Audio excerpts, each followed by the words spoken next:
Las luces de la guirnalda navideña parpadeaban con una cadencia hipnótica, casi burlona, reflejándose sobre la madera pulida de la mesa. Era ese tipo de brillo que debería evocar calidez y refugio. Pero esa noche, en la casa de mi hija, la luz parecía fría, artificial. Todo en el ambiente estaba cargado de una perfección excesiva. El mantel inmaculado, los cubiertos de plata alineados como soldados y ese olor omnipresente a vainilla y canela que intentaba desesperadamente enmascarar el aroma rancio de las promesas rotas. Mi hija se acercó a mí. Llevaba en sus manos un plato de porcelana con un borde dorado. Sobre él descansaba un cupcake. Era una pequeña obra de arte de repostería, coronado con una crema rosada en espiral y pequeñas perlas de azúcar plateadas. Me lo ofreció con una sonrisa. Y ahí fue donde todo se detuvo para mí. He vivido 62 años en este mundo.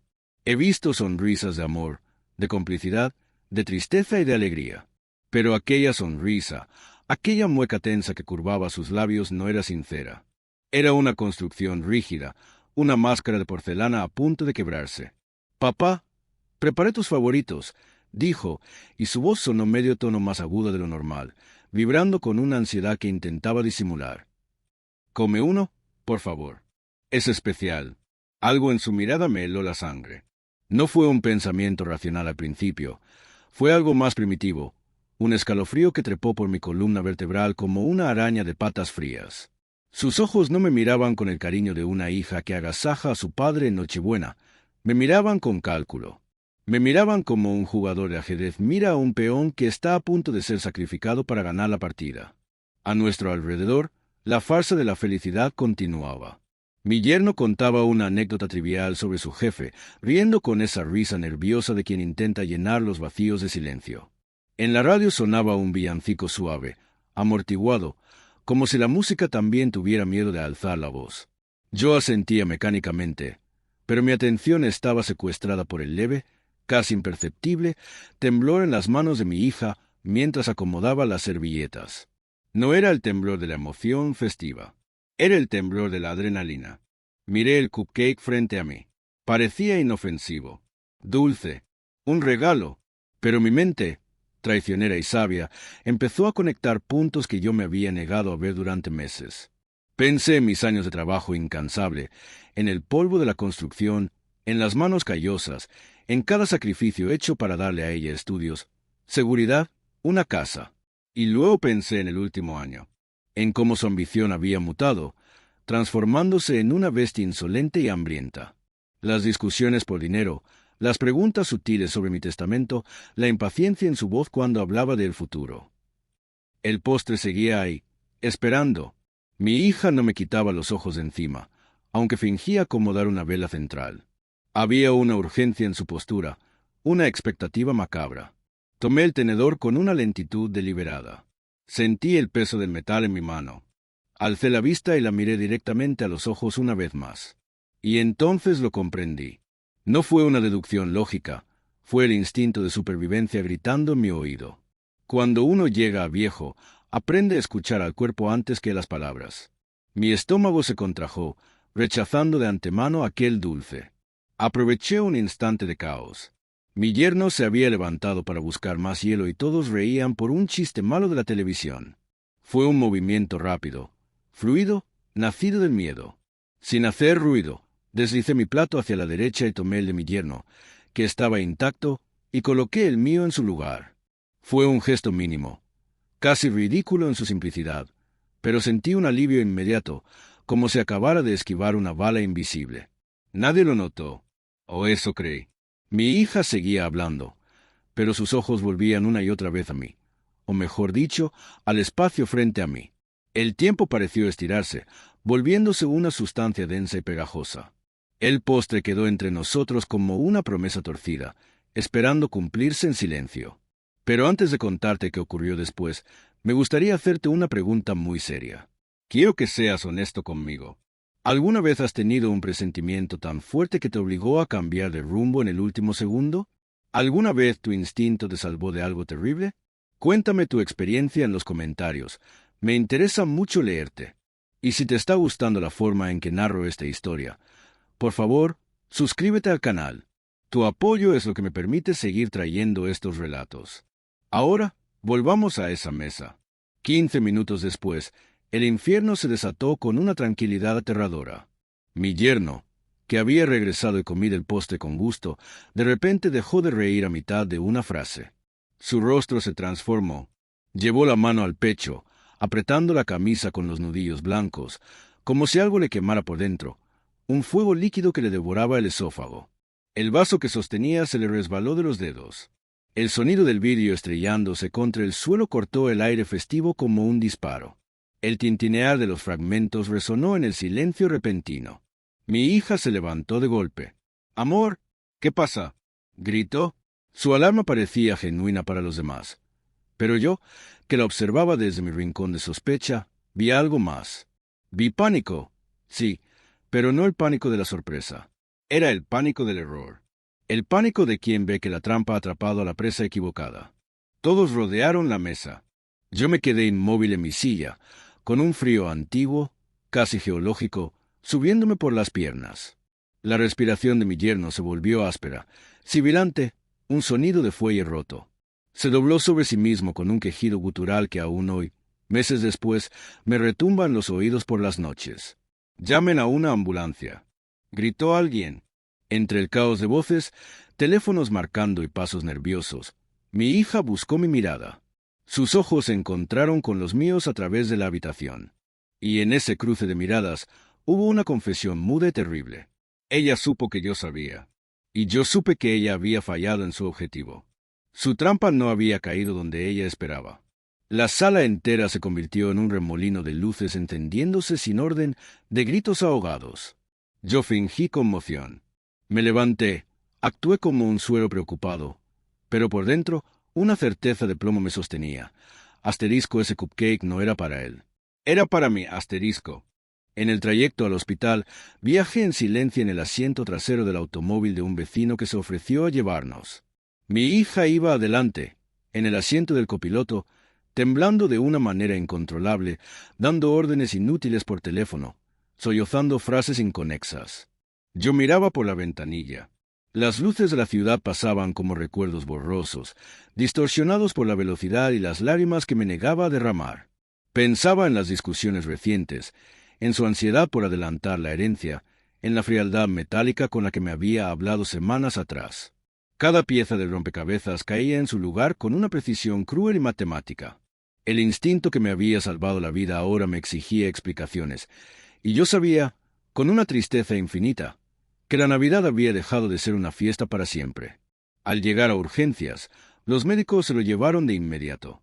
Las puertas batientes se cerraron tras la camilla, tragándose a mi yerno y dejando tras de sí un olor antiséptico y miedo. Nosotros quedamos en la sala de espera, ridículos con nuestros adornos navideños todavía colgando de la ropa, fantasmas de una celebración que nunca ocurrió. Mi hija caminaba de un lado a otro, marcando el piso con sus tacones. Repetía una y otra vez: «Fue algo que comió, seguro fue una alergia, fue un accidente». Yo estaba sentado en una silla de plástico duro, asintiendo sin decir palabra. Pero por dentro, el viejo archivo de mi memoria se abría de par en par. Recordé las deudas ocultas que descubrí por casualidad, las visitas nerviosas donde ella revisaba mis cajones con la mirada, las preguntas insistentes sobre la ubicación de las escrituras de mis propiedades. Nada de aquello había sido casualidad. La mujer que tenía delante, esa figura nerviosa que se comía las uñas, ya no era solo mi hija. Era una sospechosa. Y por primera vez en mi vida, sentí un miedo profundo de la sangre que me unía a ella. Un enfermero salió con una tabla de anotaciones. «Necesitamos datos clínicos de paciente», dijo con urgencia. «¿Alergias? ¿Medicamentos?». Mi hija se ofreció a contestar con una rapidez que me confirmó aún más mis dudas. «Es alérgico a los mariscos, pero no comimos mariscos», dijo atropelladamente. «Toma pastillas para la presión. Tal vez las mezcló con alcohol». Hablaba demasiado. Daba demasiados detalles. Estaba construyendo una coartada en tiempo real. En su voz había una impostación torpe, como si recitara un guión mal aprendido. Evitaba mirarme. Yo contesté solo lo imprescindible cuando me preguntaron si yo había notado algo extraño. No, mentí. Todo parecía normal. Nadie advirtió la tormenta que crecía en silencio dentro de mi pecho envejecido. Pensé entonces que la verdad es como el agua. Siempre encuentra una grieta por donde salir. Siempre acaba saliendo a flote por su propio peso, arrastrando consigo toda la inmundicia que intentamos esconder. Una hora después, una hora que pareció durar un siglo, el médico salió. Su rostro era grave. Se quitó la mascarilla antes de hablar. El paciente está estabilizado, pero su condición es crítica, anunció. Hizo una pausa y nos miró a todos. Ha sufrido una intoxicación aguda severa. La palabra cayó como un puñal en medio del pasillo. Asterisco intoxicación. Mi hija dio un grito ahogado, teatral, llevándose las manos a la cara. Contrastaba demasiado con la palidez mortal de su rostro. Yo me apoyé en la pared para no caer, sintiendo que las rodillas me fallaban. El pensamiento que había intentado evitar se instaló con brutal claridad. Si yo hubiese sido un padre obediente y hubiera comido ese postre, el que estaría ahora debatiéndose entre la vida y la muerte en esa camilla sería yo. Sentí un sudor frío romperse en mi frente. Comprendí la magnitud real de aquella Navidad. Cuando vi llegar a la policía minutos después, convocados por el protocolo hospitalario ante casos de envenenamiento sospechoso, supe que ya nada volvería a ser como antes. Vi a mi hija hablar con los médicos, luego con los agentes. Fingía no entender, se mostraba indignada, asustada. Yo guardé silencio, pero no el silencio de la sumisión. Era un silencio atento, despierto, cargado de decisiones. Aquella noche no solo estuvo al borde la vida de un hombre inocente, también nació en mí la certeza dolorosa de que debía protegerme de mi propia hija. El sabor dulce e imaginario de aquel cupcake aún flotaba en mi memoria como una amenaza fantasma. La puerta de la sala de urgencias se mantuvo cerrada, sellando el destino de nuestra familia. Mi hija se quedó de pie frente al vidrio de la sala de espera, con los brazos cruzados sobre el pecho, balanceándose apenas, como si ese movimiento rítmico pudiera devolverle el control que había perdido. Yo me senté en una fila de sillas metálicas, observando cada uno de sus movimientos con la precisión de un halcón, con la mirada de quien ya no puede permitirse el lujo de confiar. Los minutos caían pesados como piedras. Cada tanto ella miraba su teléfono, lo bloqueaba, lo desbloqueaba. Fingía llamar a una amiga, a un pariente, a cualquiera que pudiera reforzar su papel de esposa preocupada. Yo seguía en silencio, con la imagen del cupcake clavada en la retina. Aquella crema rosada había sido la diferencia entre mi respiración tranquila y el tubo de plástico que ahora mantenía con vida a mi yerno. Un médico joven, diferente al anterior, salió con el ceño fruncido. Logramos estabilizarlo, repitió, confirmando lo dicho antes, pero presenta signos claros de intoxicación por una sustancia química potente. Necesitamos saber exactamente qué comió o qué bebió. ¿Tomó alguna sustancia fuera de lo habitual? ¿Algún medicamento experimental? Mi hija habló antes de que yo pudiera abrir la boca, saltando sobre la pregunta como una fiera acorralada. ¿Nada extraño, doctor? Solo la cena de Navidad.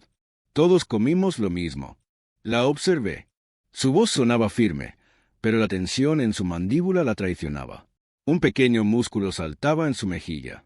¿También los postres?, preguntó el médico, anotando en su libreta. Sí, claro, respondió ella sin dudar. Yo levanté la vista entonces. Decidí que era el momento de empezar a tirar del hilo. No todos, dije con suavidad, pero mi voz resonó con una claridad letal en el pasillo. Los cupcakes eran individuales. Mi hija giró la cabeza de golpe hacia mí. Sus ojos se abrieron apenas lo justo para que yo captara el destello de alarma pura, de terror animal.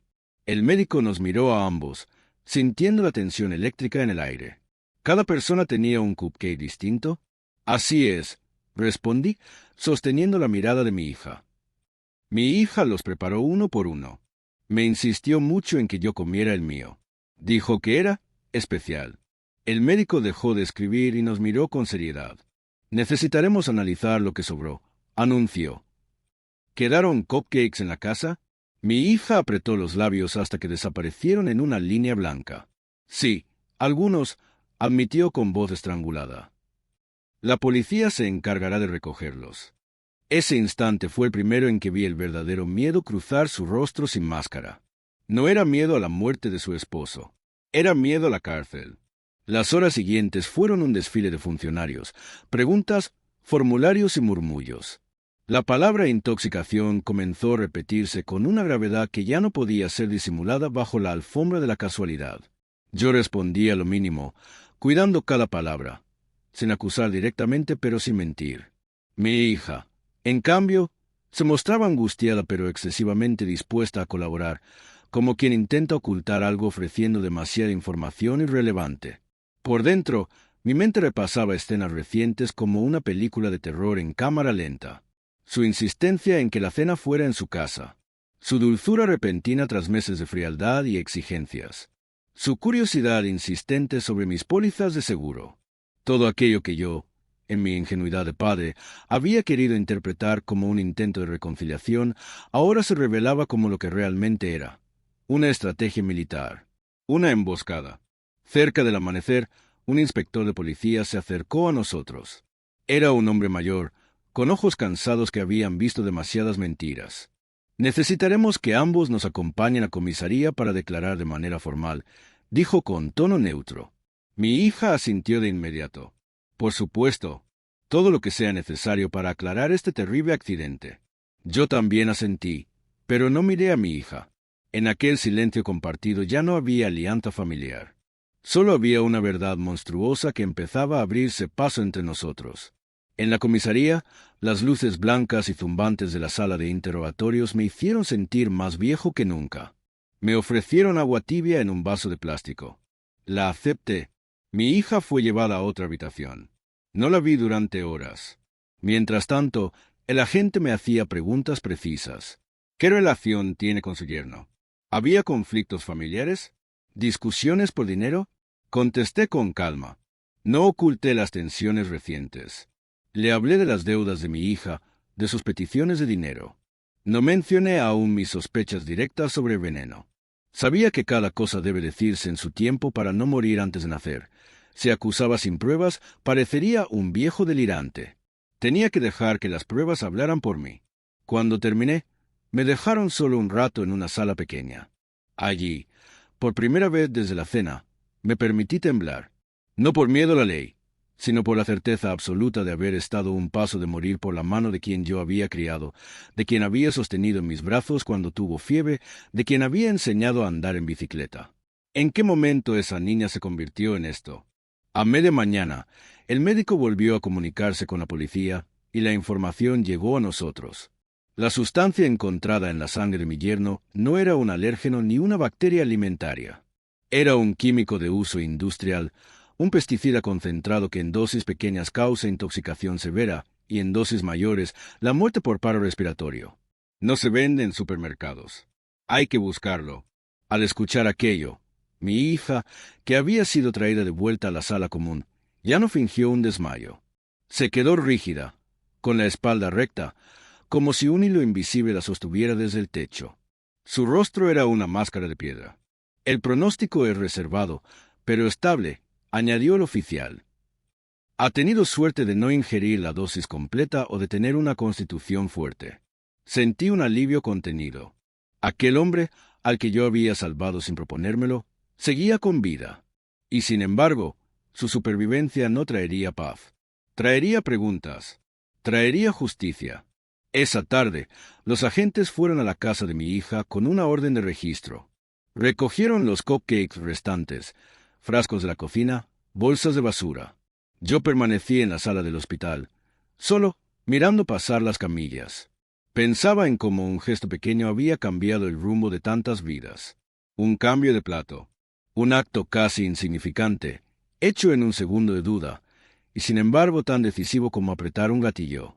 Cuando por fin pude ver a mi yerno por unos segundos, estaba pálido, conectado a cables y monitores, con los ojos cansados abiertos apenas. Me acerqué con cuidado a la cabecera de la cama. «Javier», murmuró con dificultad, la lengua pastosa. «No hables, descansa», le dije. «El sabor era raro», insistió. «¿Qué sabor?», pregunté, inclinándome.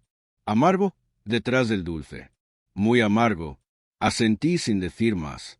Aquella sola frase me bastó como confirmación íntima. El veneno estaba ahí. Esa noche regresé a mi casa por primera vez desde la cena. Todo estaba exactamente igual que cuando salí. La mesa puesta para uno, los adornos encendidos, el árbol brillando ingenuamente junto a una escena de pesebre que ahora me resultaba cruel e hipócrita. Entré despacio, como si no fuera mía esa casa, como si fuera un intruso en mi propia vida. Apagué las luces una a una. El silencio volvió a ser profundo, casi sólido. Me senté en la cocina, en la misma silla donde había desayunado la mañana de Nochebuena, pensando en qué corbata ponerme. Imaginé mis manos tomando aquel cupcake, llevándolo a mi boca confiado, masticando el dulce veneno. Imaginé el ardor subiendo por mi garganta, la asfixia, el suelo acercándose, la oscuridad final. Sentí un escalofrío recorrerme entero, una sacudida eléctrica de terror retrospectivo. Por primera vez en muchos años tuve conciencia viva de mi propia mortalidad, y, junto a ella, de la fragilidad aterradora de los lazos que siempre creí inquebrantables. El teléfono vibró sobre la mesa, rompiendo mi trance. Era un mensaje de un número desconocido, probablemente un contacto en la fiscalía que mi abogado había conseguido. Lo abrí. Decía solo: los análisis preliminares confirman sustancia tóxica en uno de los cupcakes recuperados de la basura. Investigación criminal en curso. Apoyé el aparato con lentitud sobre la madera fría. Mi hija había pasado de anfitriona sonriente a posible sospechosa de intento de homicidio en cuestión de 24 horas. Y yo había pasado de padre confiado a testigo principal y víctima potencial. Miré el árbol de Navidad una última vez antes de subir a mi habitación. La estrella en la punta brillaba con una luz que ahora me parecía ajena, casi burlona, iluminando una soledad nueva. Me acosté vestido, sin fuerzas para quitarme la ropa, con los ojos abiertos en la penumbra. Supe entonces que lo ocurrido no era un accidente, ni un malentendido, ni una broma macabra. Era el primer acto de una verdad monstruosa que recién comenzaba a revelarse. Y yo, a mis 62 años, acababa de descubrir que el mayor peligro no venía de fuera, de los ladrones o de las enfermedades. El mayor peligro venía de mi propia sangre. ¿Alguna vez te has sentido traicionado por alguien de tu propia familia? Quiero saber desde dónde me escuchas y qué piensas de esta situación. Déjame tu comentario, los leo todos. Cuando amaneció aquel día, con una luz grisácea filtrándose por las cortinas, comprendí que la noche anterior había marcado una línea en la arena que ya no podía cruzarse de regreso. Me levanté despacio, con el cuerpo cansado como si hubiera corrido un maratón, y la mente despierta de un modo cruel, hiperlúcida. El hospital me había dejado un sabor amargo de cloro y miedo en la boca que ni el agua lograba quitar. Preparé café sin encender la radio. No estaba preparado para oír villancicos ni felicitaciones impostadas después de haber visto a un hombre debatirse entre la vida y la muerte por un pastel casero. Mientras el agua hervía, mi memoria comenzó a retroceder sola, como si una mano invisible rebobinara la cinta de mi vida hasta el origen de todo. Mi hija, la niña que yo cargaba sobre los hombros cuando íbamos al parque, la que se reía a carcajadas cuando la empujaba en el columpio, la que me dibujaba corazones torcidos sobre papeles arrugados con crayones de cera, la que me prometía, con esa seriedad solemne de los niños, que jamás se olvidaría de mí cuando fuera grande. Esa niña había desaparecido hacía años, se había disuelto poco a poco, pero yo, en mi ceguera de padre, me había negado a aceptarlo. Recuerdo el día en que comenzó a cambiar. No fue brusco, no hubo una explosión. Fue una erosión lenta, constante, como el agua sobre la piedra. Una suma de pequeños gestos, menos llamadas, menos risas, menos interés por mis palabras. Yo justificaba todo con la vida adulta. Tiene mucho trabajo, me decía. Es normal, así crecen los hijos, tienen que hacer su vida. Pero no era solo crecimiento, era distanciamiento deliberado. Con el tiempo, su ambición empezó a mostrar un brillo extraño, metálico. Hablaba de dinero con una urgencia que no reconocía en ella, de inversiones dudosas, de estatus, de gente importante a la que quería impresionar. Me pedía consejos solo para descartarlos con una mueca de desprecio, como si mi experiencia fuera obsoleta. Yo sonreía, orgulloso de verla caminar sola, sin notar que ya empezaba a empujarme fuera de su camino para avanzar más rápido. Cuando se casó, creí que había encontrado estabilidad. Su marido me pareció un hombre sencillo, trabajador, quizás no muy brillante, pero buena persona. Sin embargo, a los pocos años comenzaron las tensiones económicas disfrazadas de malas rachas. Cada visita venía acompañada de un pedido, un préstamo temporal, una urgencia impostergable. Yo daba, siempre di sin preguntar, porque para eso están los padres, ¿no? Para ser la red de seguridad. Una tarde, hace 2 años, la escuché discutir con su esposo en la cocina de mi propia casa mientras yo fingía leer en el comedor. Ella le gritaba en susurros feroces: «Sin dinero nadie te respeta. Estoy cansada de esperar. Necesito asegurarme el futuro ahora, no cuando sea una vieja». Aquellas palabras se grabaron en mí como una advertencia en neón que no quise leer a tiempo. Después vino la insistencia con mis documentos. «¿Dónde guardas el testamento? Papá, ¿están al día los impuestos de la casa grande? ¿Quién tiene firma en tus cuentas?». Siempre con una sonrisa amable, siempre con la excusa de prever por si te pasa algo. Yo evitaba el tema porque me hacía sentir viejo y porque, en el fondo, no quería imaginar la vida sin ella cerca, aunque ella ya se estuviera alejando emocionalmente a años luz. Hace unos meses, noté algo nuevo en sus ojos. Un brillo tenso, calculador. Ya no era solo ambición, era prisa. Como si el tiempo jugara en su contra y tuviera una fecha límite. Me visitaba más seguido, me hablaba con una dulzura repentina, empalagosa, que jamás había tenido. Me traía comida, me preguntaba por mi salud con insistencia. Aquello debió despertarme sospechas. En lugar de eso, despertó mi esperanza patética de reconciliación. Recuerdo ahora su manera de mirarme esa última semana antes de Navidad. Me miraba como si yo fuera un trámite pendiente, como si mi existencia hubiese pasado de ser la figura de un padre a la de un obstáculo burocrático que había que remover. Cuando me abrazaba, lo hacía con una rigidez extraña, conteniendo la respiración. Yo elegí creer que estaba nerviosa por la fiesta. Esa fue mi gran ceguera. Y casi me cuesta la vida. El teléfono sonó cerca del mediodía, sacándome de mis recuerdos. Era el hospital. Mi yerno seguía estable, pero aún débil. Agradecí la noticia con la voz quebrada. Volví a sentarme en la mesa con la taza de café, ya fría entre las manos. Pensé en él, en su cuerpo atravesado por un veneno que no estaba destinado a tocar. Pensé también en mi hija, en todo lo que había tenido que matar dentro de sí misma, la empatía, el amor, la conciencia, para llegar a ese punto de frialdad. Por la tarde, una vecina tocó a mi puerta. Era la señora Marta, una mujer chismosa pero de buen corazón. Venía con un gesto incómodo, retorciéndose las manos en el delantal. «Javier, dicen en el barrio que la policía estuvo en la casa de tu hija anoche», murmuró, bajando la voz como si las paredes oyeran. «Que se llevaron bolsas. Que hubo algo con unos pasteles envenenados. ¿Es verdad?». La miré a los ojos. La verdad ya no me pertenecía solo a mí. Hubo una intoxicación. «Marta», dije, eligiendo las palabras. «La policía está investigando». No di detalles, pero mi tono lo dijo todo.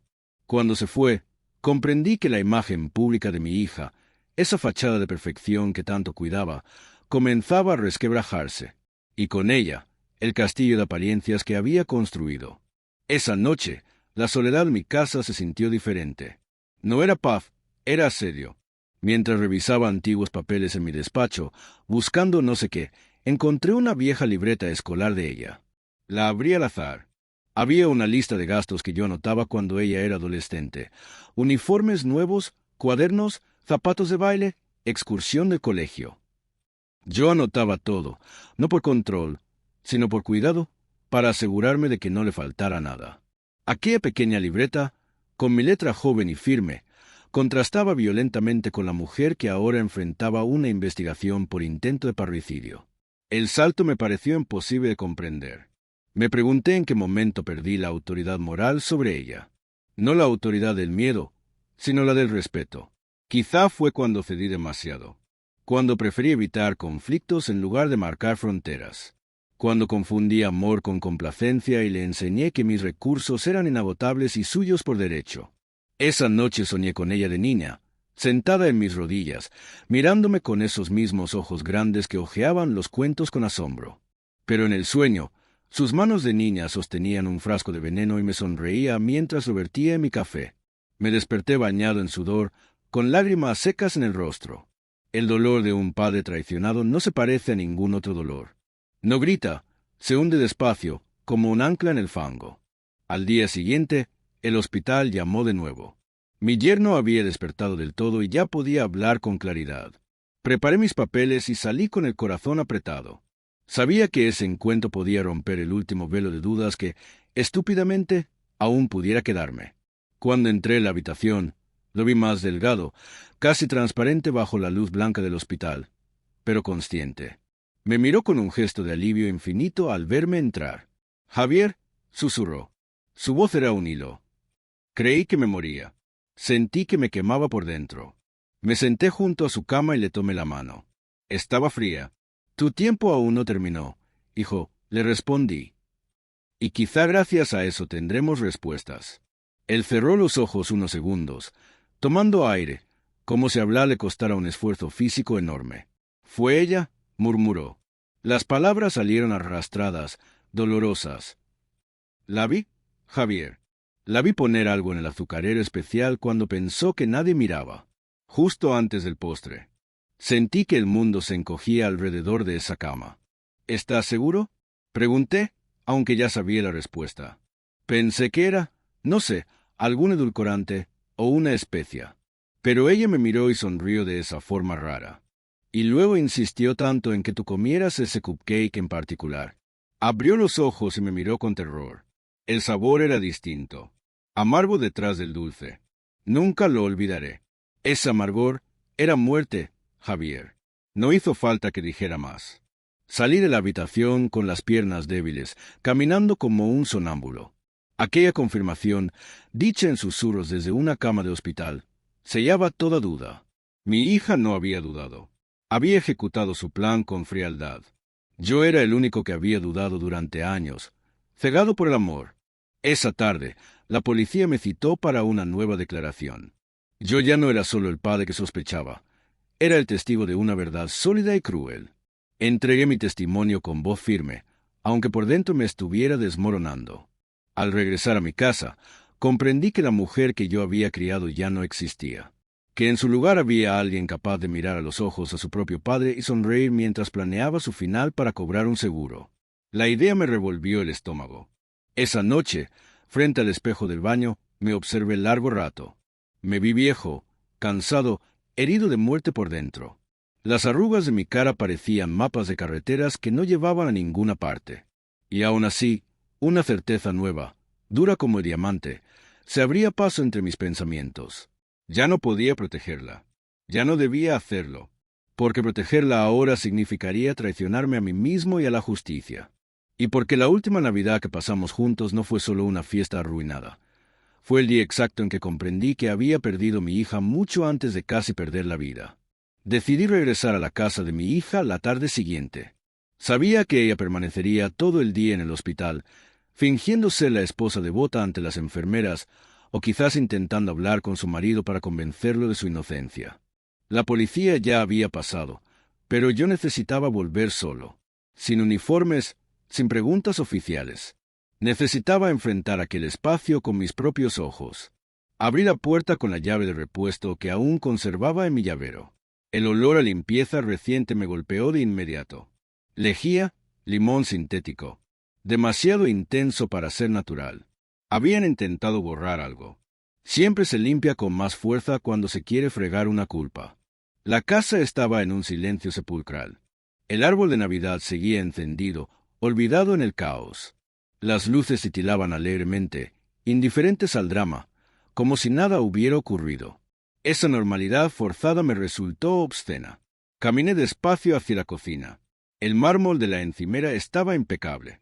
No había migas ni restos de harina. Demasiada perfección para una casa donde había ocurrido una emergencia médica hacía 2 días. Me puse mis lentes de lectura y comencé a observar con la paciencia de un arqueólogo.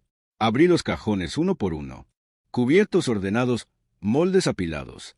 Luego revisé la alacena. El azúcar estaba en un frasco nuevo, de vidrio, recién llenado hasta el borde. Ese detalle me erizó la piel. Recordé las palabras de mi yerno. La vi poner algo en el azucarero. Tomé el frasco entre las manos. Pesaba, lo destapé con cuidado, acercando apenas la nariz. Un leve olor químico, acre, casi imperceptible bajo dulzor, me golpeó. No era vainilla. Era algo metálico. Cerré el frasco de inmediato, sintiendo que el corazón me latía en la garganta. Saqué una bolsa de plástico tipo Ziploc que traía en mi bolsillo y deposité el frasco dentro, sellándolo. No iba a dejar esa prueba ahí para que ella la hiciera desaparecer. Continué revisando. Fui al cubo de basura principal. Estaba vacío, con una bolsa nueva. Maldije por lo bajo, pero entonces recordé que ella solía sacar la basura al contenedor grande del patio trasero. Salí. Allí estaba la bolsa negra de la noche de Navidad, aún sin recoger por el camión. La abrí sin importarme mancharme las manos.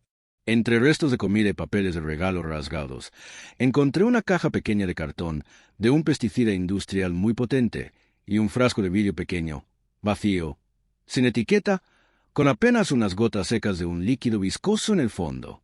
Lo guardé todo. Cada objeto era una pieza de un rompecabezas macabro. No estaban allí por casualidad. Mi hija era meticulosa. Si eso estaba a la basura, era porque creyó que en el caos de la ambulancia nadie revisaría la basura. Regresé al interior y me senté un momento en la silla de la cocina. Miré el lugar donde ella había estado de pie, sonriendo con el cupcake en la mano. Un estremecimiento me recorrió entero. Caminé hasta su dormitorio. No por morbo, sino por intuición. Ella guardaba sus secretos en la cómoda. En el tercer cajón, bajo unos suéteres de lana, encontré una carpeta azul. Dentro había impresiones recientes de mis estados de cuenta bancarios que yo jamás le había dado, fotocopias de las escrituras de mi casa, y una hoja doblada, escrita con su letra nerviosa, una lista de mis bienes, con valores estimados al lado y una suma final escrita en rojo. Debajo, una sola palabra subrayada 3 veces: Navidad. Sentí que el aire me faltaba. Tuve que sentarme en el borde de la cama. No había duda alguna. Aquello no era un crimen pasional, era un crimen financiero. Ella había puesto fecha a mi muerte como quien pone fecha a un vencimiento bancario. Tomé fotografías de cada hoja con mi teléfono. Guardé la carpeta tal como estaba. Salí de la casa y cerré con llave, sintiendo que dejaba atrás una tumba abierta. Fui directo a la comisaría. Entregué el frasco de azúcar y los restos de la basura al agente encargado del caso. Le mostré las fotos de la carpeta. Su expresión cambió de inmediato. Dejó de mirarme como a un familiar afectado y me miró como a un testigo clave. «Esto cambia las cosas, don Javier», dijo gravemente. «Esto es premeditación. Vamos a enviar esto al laboratorio ahora mismo». Esa noche, en mi casa, no pude cenar. Solo bebí agua. Me senté en la oscuridad, pensando en la niña que una vez me regaló un dibujo que decía «Papá es mi héroe». Esa niña había muerto hacía mucho tiempo, asesinada por la mujer que ahora intentaba asesinarme a mí. A la mañana siguiente, mi abogado llegó a mi casa. Yo lo había llamado al amanecer. «Quiero cambiar todo», le dije sin preámbulos. Testamento, beneficiarios, poderes. Todo. Él me miró con seriedad, revisando las copias de las pruebas que le puse sobre la mesa. «Javier, si haces esto ahora, y ella es condenada, perderá cualquier derecho. Pero si es absuelta...». «No me importa si es absuelta por la ley», lo interrumpí. «Ella ya fue condenada por mí. Quiero que mis bienes vayan a una fundación de ayuda a ancianos sin familia. A ella no le dejaré ni el polvo de mis zapatos». Es una decisión drástica. «Más drástico es el veneno», respondí. Firmamos los papeles esa misma tarde. Al estampar mi firma, sentí que cortaba el último cordón umbilical. Ya no era su padre proveedor. Era solo Javier. Días después, la policía detuvo a mi hija. Las pruebas de laboratorio confirmaron que el azúcar y el frasco de la basura contenían la misma toxina hallada en la sangre de mi yerno. La detuvieron en el hospital mientras intentaba convencer a los médicos de que le dieran el alta a su marido. La vi en las noticias esa noche.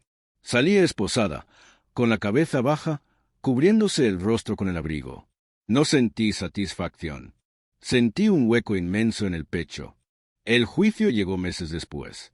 Fue un circo mediático local. La envenenadora de Navidad, la llamaban. Yo tuve que declarar. Verla allí, sentada en el banquillo, demacrada, sin su maquillaje, sin su arrogancia, fue la prueba más dura de mi vida. Me miró una sola vez. Sus ojos me pedían piedad. Pero yo miré al juez y conté la verdad. Conté sobre el cupcake, sobre el cambio de platos. Sobre la carpeta azul. Fue condenada a 15 años de prisión. Su marido se divorció y se mudó a otra ciudad.